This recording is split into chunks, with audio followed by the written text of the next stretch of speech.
당신은 자신에게 남은 시간이 얼마나 되는지 스스로에게 물어본 적이 있습니까?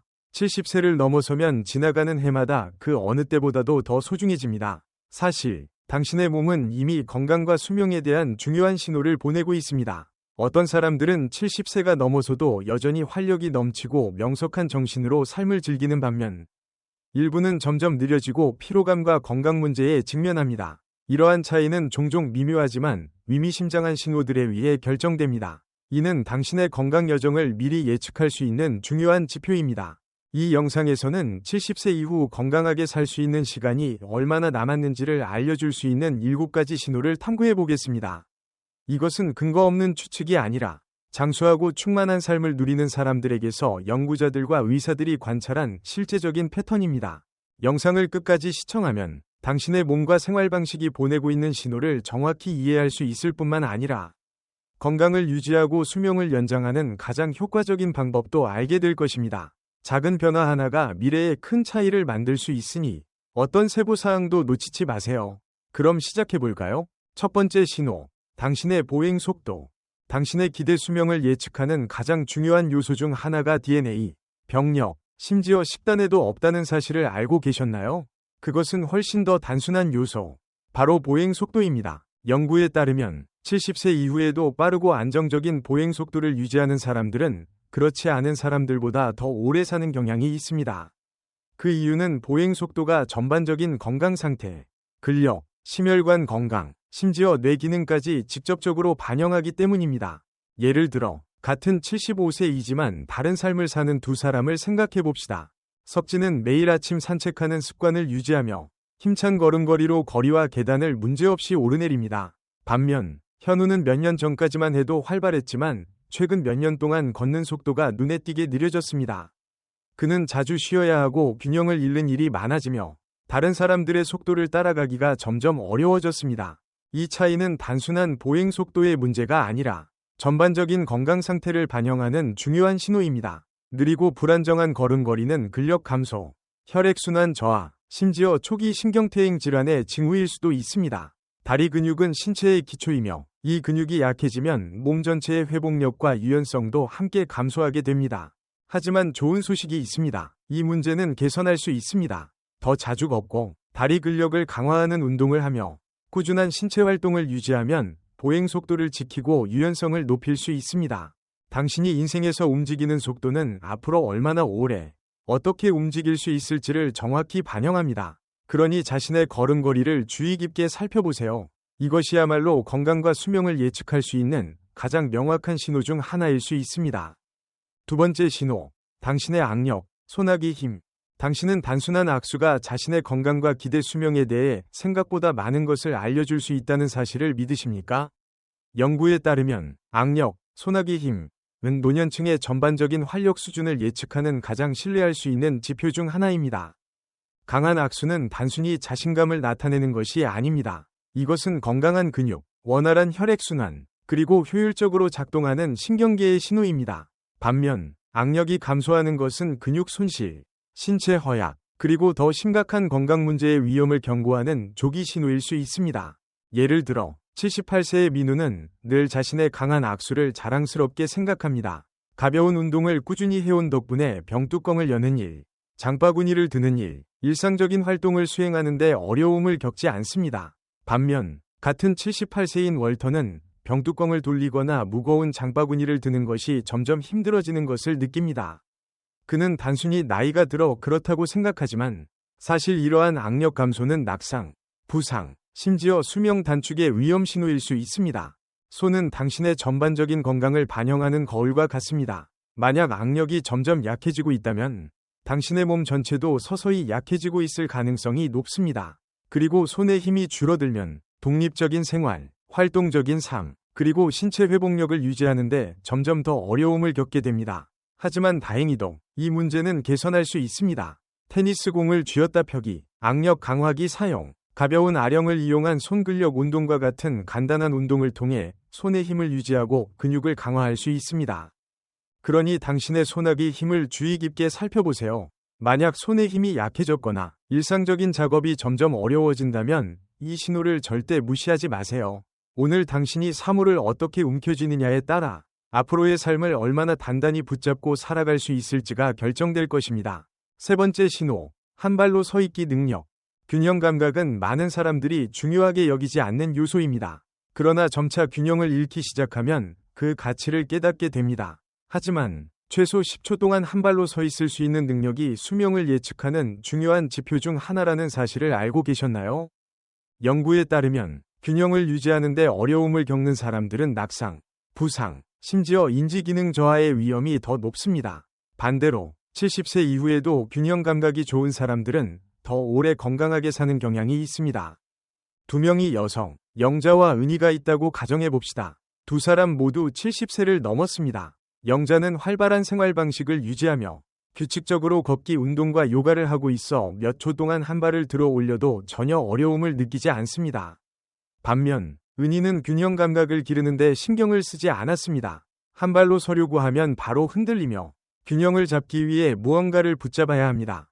그러나 은희는 균형 감각 저하가 단순한 불편함이 아니라는 사실을 깨닫지 못하고 있습니다. 이는 운동 조절 능력, 근력, 나아가 뇌기능 저하의 신호일 수 있습니다. 좋은 균형 감각을 유지하려면 강한 다리 근육, 민첩한 신경계, 그리고 유연한 뇌기능이 필요합니다. 만약 쉽게 넘어지거나 몸을 돌릴 때 불안정함을 느끼거나 자주 벽이나 가구를 잡고 균형을 잡아야 한다면 지금부터 개선해야 할 때입니다. 좋은 소식은 이 능력은 충분히 향상시킬 수 있다는 점입니다. 매일 한 발로 서 있기 연습, 발 뒤꿈치부터 발끝까지 걷기 연습, 태극권과 같은 운동을 하면 균형 감각을 되찾는 데 도움이 됩니다. 지금 바로 간단한 테스트를 해보세요. 일어나서 한 발을 들어 올려 보세요. 어려움 없이 10초 동안 균형을 유지할 수 있나요? 만약 어렵다면 걱정할 필요는 없습니다. 하지만 이 신호를 무시해서도 안 됩니다. 오늘부터 균형 감각을 꾸준히 훈련하면 앞으로 더욱 안정적이고 건강한 삶을 유지할 수 있을 것입니다. 네 번째 신호, 수면 패턴. 수면의 질은 생각보다 당신의 수명에 많은 영향을 미칠 수 있습니다. 수면은 단순한 휴식 시간이 아니라 몸이 회복하고 에너지를 재충전하며 면역력을 강화하고 뇌에서 독소를 제거하는 중요한 과정입니다. 연구에 따르면 70세 이상의 사람들 중 규칙적이고 양질의 수면을 유지하는 사람들은 일반적으로 더 오래 살고 건강 문제를 덜 겪는 경향이 있습니다. 반면 수면의 질이 낮은 사람들은 기억력 저하, 심혈관 질환, 면역력 저하 등의 위험이 더 높습니다.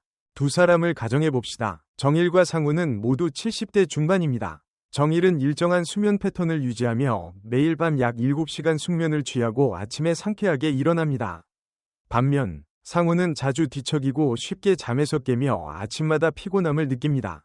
시간이 지나면서 정일의 몸은 원활하게 기능하고 정신도 맑으며 에너지도 안정적으로 유지됩니다. 반대로 상우는 점점 더 피로를 느끼고 뇌안개 현상을 자주 겪으며 혈압 변화까지 나타나기 시작합니다. 이는 모두 수면의 질 저하와 관련이 있습니다. 만약 밤중에 자주 깨거나 다시 잠들기 어렵거나 충분히 잤는데도 피곤함을 느낀다면 이를 가볍게 넘겨서는 안 됩니다. 이는 몸이 보내는 중요한 신호일 수 있습니다. 수면의 질이 낮아지는 원인은 스트레스, 불균형한 식습관, 운동 부족, 수면무호흡증과 같은 잠재적인 건강 문제 등 다양합니다. 좋은 소식은 수면의 질을 충분히 개선할 수 있다는 것입니다. 자기 전 전자기기 사용을 줄이고 규칙적인 수면 습관을 유지하며 아침에 자연광을 쬐고 저녁에 과식을 피하는 등의 간단한 변화만으로도 큰 차이를 만들 수 있습니다. 수면은 단순히 다음날 개운하게 만드는 것이 아니라 장기적인 건강을 유지하는 데도 중요한 역할을 합니다. 따라서 자신의 수면 습관을 신경 써야 합니다. 만약 이전보다 깊은 잠을 자기 어렵다면 지금이 바로 조정해야 할 시점입니다. 오늘 어떻게 휴식을 취하느냐에 따라 앞으로의 건강과 활력이 결정될 수 있기 때문입니다. 다섯 번째 신호, 식욕과 식습관. 70세 이후의 식습관은 건강과 수명을 결정하는 가장 중요한 요소 중 하나입니다. 건강한 식욕과 균형 잡힌 영양 섭취는 신체의 힘을 유지하고 면역 기능을 원활하게 하며 에너지를 안정적으로 유지하는 데 도움을 줍니다. 반면 갑작스러운 식욕 감소나 건강하지 않은 식습관을 지속하는 것은 잠재적인 건강 문제의 신호일 수 있으며 심지어 노화를 가속화할 수도 있습니다. 두 명이 여성, 명희와 미영을 떠올려 봅시다. 두 사람 모두 74세입니다. 명희는 식사를 즐기며 신선한 음식을 다양하게 섭취하고 안정적인 체중을 유지하고 있습니다. 그녀는 요리를 좋아하며 늘 활력이 넘칩니다. 반면 미영은 예전처럼 배고픔을 느끼지 못하고 자주 끼니를 거르며 가공식품에 의존하고 있습니다. 그녀는 지난 1년 동안 의도치 않게 체중이 감소했습니다. 하지만 미영은 자신의 식욕 감소가 단순한 변화가 아니라는 사실을 깨닫지 못하고 있습니다. 이는 몸이 충분한 영양소를 흡수하지 못하고 있다는 경고 신호일 수 있습니다. 영양 부족은 근육 손실, 신진대사 저하, 그리고 면역력 약화로 이어질 수 있습니다. 노년층에서 식욕 감소는 소화기 계통 문제, 호르몬 변화, 심지어 인지기능 저하의 초기 징후와도 관련이 있습니다. 충분한 영양을 섭취하지 않으면 몸은 근육을 분해하기 시작하고 점점 더 약해져 넘어지기 쉬우며 질병에도 취약해집니다. 만약 자신의 식습관이 달라졌다는 것을 느낀다면, 예를 들어 쉽게 배부름을 느끼거나 음식에 대한 흥미가 줄어들거나 의도하지 않은 체중 감소가 있다면 이를 중요한 신호로 받아들여야 합니다. 70세 이후의 식사는 단순히 배를 채우는 것이 아니라 신체가 건강과 활력을 유지할 수 있도록 필수 영양소를 공급하는 과정입니다. 신선한 자연식품을 중심으로 균형 잡힌 식단을 유지하고 충분한 단백질, 식이섬유, 건강한 지방을 섭취하는 것이 중요합니다. 식욕 감퇴를 대수롭지 않게 여기지 마세요. 이는 몸이 건강을 유지하기 위해 변화가 필요하다는 신호일 수 있습니다. 스스로에게 질문해 보세요. 아직도 식사를 즐기고 있나요? 신체를 강하게 유지할 만큼 충분한 영양을 섭취하고 있나요? 아니면 식욕과 에너지가 점점 줄어들고 있나요? 오늘 당신이 몸을 어떻게 돌보느냐에 따라 앞으로의 건강과 독립적인 삶이 결정됩니다. 6번째 신호, 스트레스 대처 능력. 70세 이후 스트레스를 어떻게 다루느냐는 당신의 수명에 대해 많은 것을 말해줍니다. 만성 스트레스는 단순히 기분에 영향을 미칠 뿐만 아니라 면역 체계를 약화시키고 심장병 위험을 높이며 심지어 노화를 가속화할 수도 있습니다. 반면 스트레스를 효과적으로 관리하는 사람들은 더 건강하고 활력 있으며 나이가 들어도 정신적으로 명확함을 유지하는 경향이 있습니다. 76세의 두 남성, 존과 시호를 살펴봅시다. 존은 예상치 못한 지출, 건강 문제, 가족 갈등 등 일반적인 어려움에 직면하지만 이를 차분하고 안정적으로 해결하는 법을 배웠습니다. 그는 깊이 호흡하는 습관을 들이고 사회적 교류를 유지하며 사소한 문제에 너무 오래 연연하지 않습니다. 반면 시우는 스트레스를 마음속에 쌓아둡니다. 그는 자신의 통제 밖에 있는 일들에 대해 끊임없이 걱정하고 사소한 문제에도 쉽게 압도되며 부정적인 생각의 소용돌이에 빠지곤 합니다. 시간이 지나면서 지속적인 스트레스는 시우의 몸을 점점 갉아먹습니다. 그의 혈압은 높아지고 수면의 질이 떨어지며 에너지도 감소합니다. 장기적인 스트레스는 신체 내 염증 반응을 활성화하며 이는 알츠하이머부터 심혈관 질환에 이르기까지 대부분의 노화 관련 질병과 관련이 있습니다.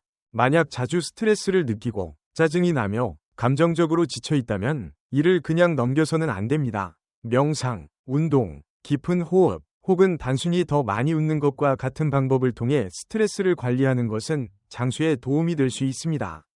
스스로에게 질문해 보세요. 어려운 상황이 닥쳤을 때 당신은 유연하게 적응하고 앞으로 나아가나요? 아니면 걱정에 사로잡혀 스트레스가 당신을 지배하도록 두나요?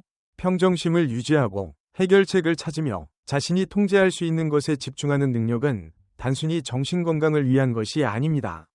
이는 당신의 수명과 삶의 질을 결정하는 중요한 요소입니다. 만약 이 내용을 끝까지 보고 계시다면 댓글로 별표 6, 별표를 남겨주세요. 그리고 아직 채널을 구독하지 않으셨다면 구독 버튼을 누르고 알림을 설정해주세요. 여러분의 응원이 저희가 더 유익하고 영감을 주는 콘텐츠를 만드는 데 큰 힘이 됩니다. 7번째 신호, 사회적 관계. 인간관계의 힘은 70세 이후 당신이 얼마나 오래 살 수 있는지를 보여주는 가장 명확한 신호 중 하나일 수 있습니다.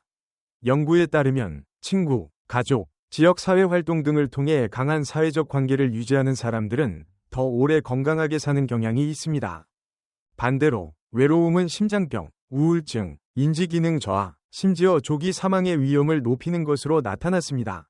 78세의 두 여성, 연하와 경숙을 생각해 봅시다. 연하는 활발한 사회생활을 유지하며 오랜 친구들과 연락을 주고받고 지역 독서 모임에 참여하며 가족과도 자주 시간을 보냅니다. 그녀는 사람들과의 대화를 기대하며 자주 웃고 주변과의 유대감을 느낍니다. 반면 경숙은 대부분의 시간을 혼자 보냅니다. 세월이 흐르면서 많은 친구들과 연락이 끊겼고 가족이 있지만 먼저 연락하는 일이 드뭅니다. 시간이 지나면서 경숙은 점점 더 고립감을 느끼고 기분이 가라앉으며 전반적인 건강 상태도 악화되었습니다. 인간관계는 단순한 정서적 지원을 넘어 신체 건강에도 직접적인 영향을 미칩니다. 사람들과 교류하면 뇌가 활발하게 작동하고 스트레스 수준이 낮아지며 건강을 유지하는 데 도움이 되는 다양한 화학물질이 분비됩니다. 만약 당신이 점점 사회적 활동에서 멀어지고 전화 받는 것이 부담스럽거나 혼자 있는 시간이 많아지고 있다면 지금이 변화를 줄 때입니다. 꼭 사람들과 늘 함께할 필요는 없습니다. 오랜 친구에게 전화 한 통 걸기, 공통 관심사를 가진 모임에 참여하기, 의미 있는 대화를 나누는 습관을 들이기 같은 작은 노력이 큰 변화를 가져올 수 있습니다. 오늘 당신이 쌓아가는 관계는 단순히 행복을 주는 것이 아닙니다. 그것은 당신을 더욱 건강하고 오래 살게 하는 힘이 됩니다.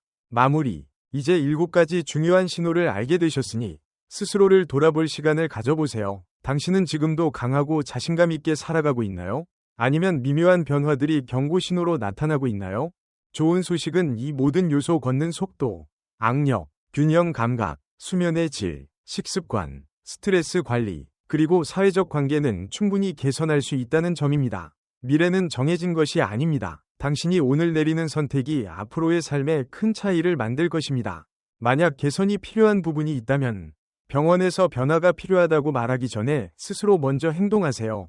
더 많이 걷고 근력을 키우고 숙면을 우선시하며 사회적 연결을 유지하고 스트레스를 관리하는 법을 배우세요. 목표는 단순히 오래 사는 것이 아닙니다.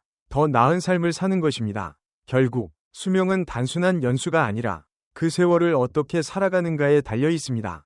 오늘 함께 해주셔서 감사합니다. 여러분의 생각이 궁금합니다. 이번 영상에서 가장 인상 깊었던 점과 이를 어떻게 실천할 계획인지 댓글로 남겨주세요. 여러분의 피드백은 저희에게 큰 힘이 됩니다. 만약 이 영상이 유익했다면 좋아요를 눌러주시고 채널 구독과 알림 설정도 잊지 마세요.